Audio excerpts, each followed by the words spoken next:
It's great to be here. I'm used to speaking in rec centers, so this is a step up. The sound works, and it's really bright, and you'll all look really comfortable, so we're off to a good start. I am here today to answer this question. Are parks the key to Philly's future? And the answer is yes. So I can stop here. You can all go have some more lunch, or I could keep going. Which one? Keep going? You got it.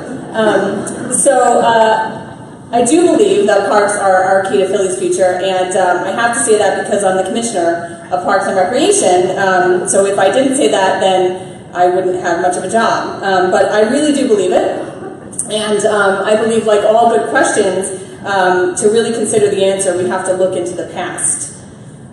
So what does our history tell us about the importance of park and open space? Here we are about 300 years ago when green space was at the forefront of William Penn's original vision for our city. In fact, the entire city was originally organized around 5 squares set aside by William Penn as public, shared, common spaces. We know them today as Dilworth, Logan, Franklin, Rittenhouse, and Washington. But as the city grew, citizens began to feel that the initial squares set aside by William Penn were no longer enough.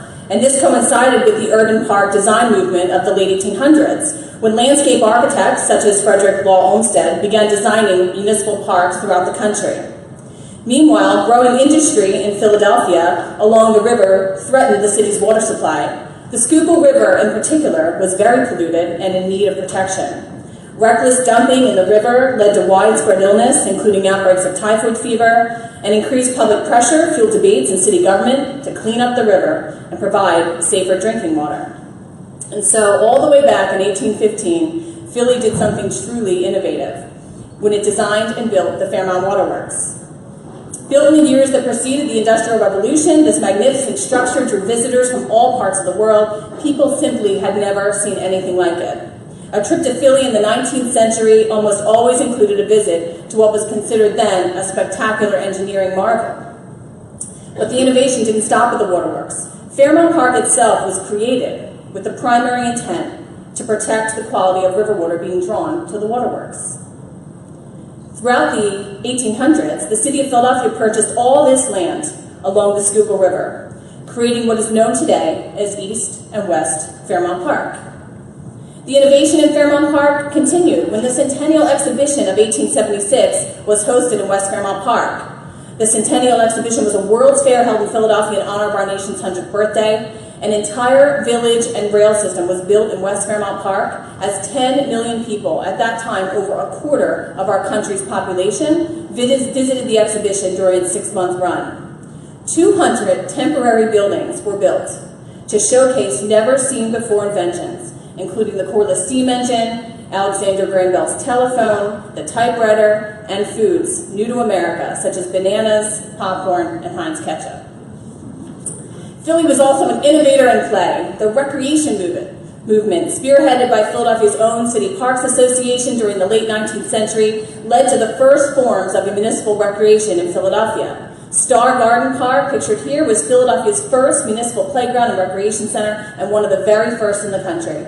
One of the many progressive-era child-saving reforms, the playground movement was in response to a variety of problems that resulted from rapid immigration, industrialization, and urbanization. In 1909, our then mayor, John Rayburn, appointed a public playgrounds committee to study Philadelphia's need for open-air activities for the city's children and citizens.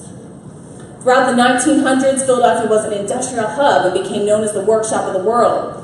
But the 1960s signaled a sharp decline, and changes ahead as industry left and the population declined dramatically throughout the 1990s. And between 1960 and 2000, the city lost 1/4 of its population.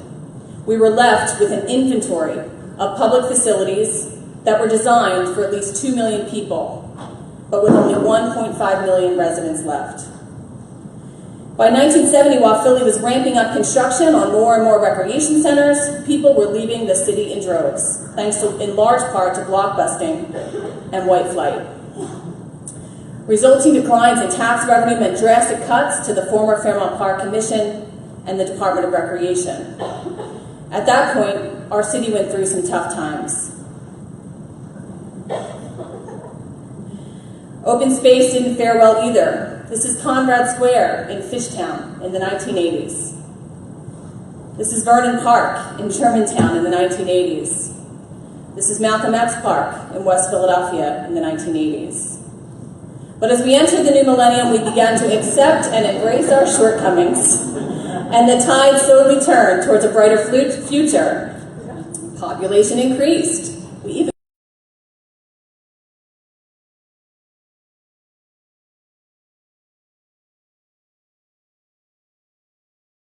major transformations happened at Sister Cities Park, at Penn's Landing, at Dilworth, and the Schuylkill River Trail. We can't deny the success of these spaces in Center City, or the contribution that they've made to the from an economic development perspective. But the question remains, can we replicate this success in communities outside of Center City, and most importantly, in neighborhoods most deeply in need?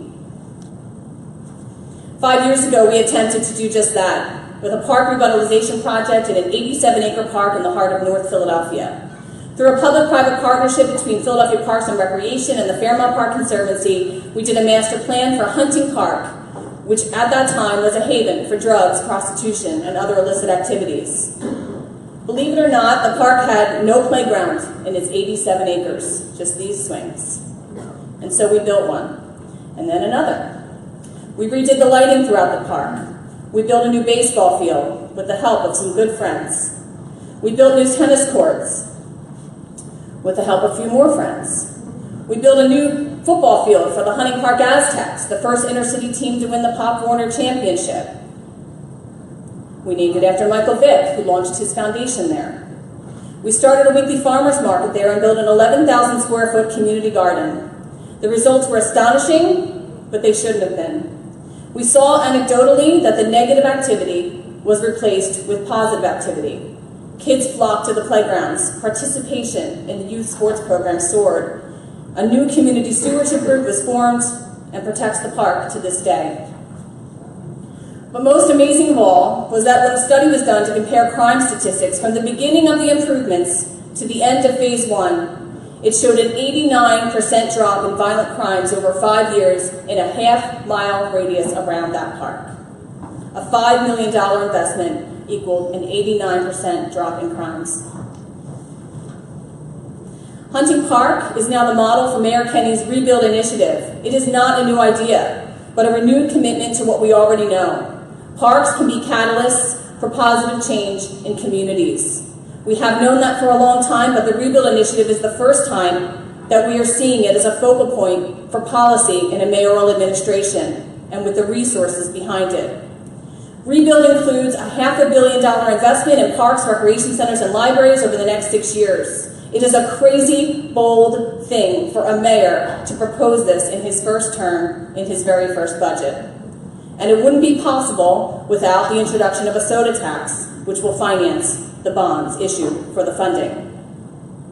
We are shifting the narrative away from parks' environmental benefits solely and focusing instead on parks as a tool to fight poverty, to provide pathways and opportunities for all citizens, to develop communities, and to spur economic growth.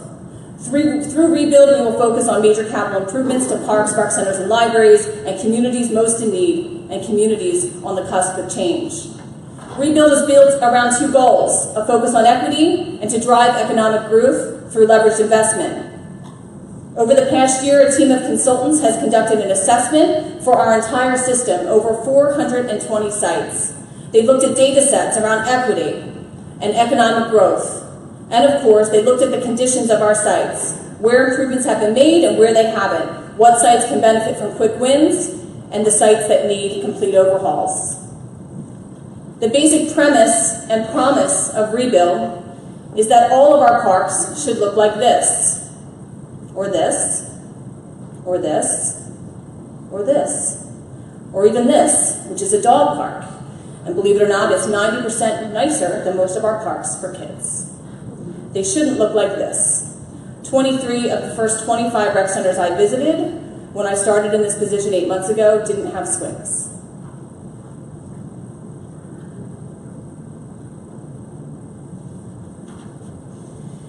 In addition to the Rebuild Initiative, there are tons of other cool projects that show how parks are shaping Philadelphia's future, like the renovation of Love Park, the Bartram's Mile, which is a pedestrian and bike trail on the Schuylkill River's formerly industrialized West Bank that will serve as a connection between Center City and Southwest Philadelphia, in particular the historic Bartram's Garden, the oldest botanical garden in the country. The Centennial Commons, which is an underutilized section of West Fairmont Park, that will become a destination play space for the Parkside community and to visitors to the neighboring cultural institutions.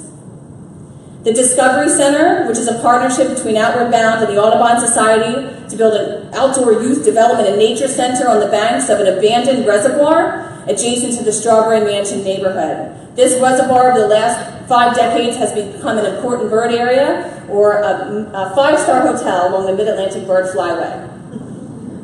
The Reading Viaduct is an elevated rail park that will be built on top of an unused railway line in the Cowell Hill neighborhood. Just a few of the exciting projects that are underway. I think that parks may be more important than ever. We are a city and a state and a country that stands divided. We have one of the highest influxes of millennials of any major city, but also one of the highest poverty rates. And even though our neighborhoods have become more racially integrated, we have become an incredibly economically segregated city. We're not the only ones. Since the 1970s, the percentage of American families living in predominantly poor or predominantly affluent neighborhoods has doubled. Our middle-income neighborhoods are all but disappearing. Nationally, we have become increasingly insular citizens. Instead of using parks and rec centers and libraries, we join private gyms. We build private swimming pools and order our books on Amazon or download them to our Kindles. In fact, in 1950, there were over 2,500 private in-ground swimming pools. Today, there are over 5 million private swimming pools throughout the U.S. In the 1970s, nearly 30% of Americans said they spent time with their neighbors. Today, fewer than 20% do, and a full third of people say they have no interactions with their neighbors at all. If we've learned nothing else over the past week, we now have a better understanding of our need to come together and our need to invest in what brings us together. It's not Facebook, where our feeds tell us only what we want to hear. It's not our TV or our iPads, where we only watch what we want to see. It's not our homes, where we park our cars and close our doors and set our alarms. It's our public parks, our public spaces, our recreation centers, and our libraries that bring us together, with people who are like us, and more importantly, people who are nothing like us. We need these places now more than ever, where we are compelled to sit next to someone on a bench and pet their dog and make remarks about the weather, where our kids will meet and play together, and where we will make connections that will ultimately build respect and empathy for our common man. I believe parks can do all of that, magically and quickly, and all things considered, pretty inexpensively. The truth is that parks aren't just key to our future. I think they may just be the salvation of it. Thank you.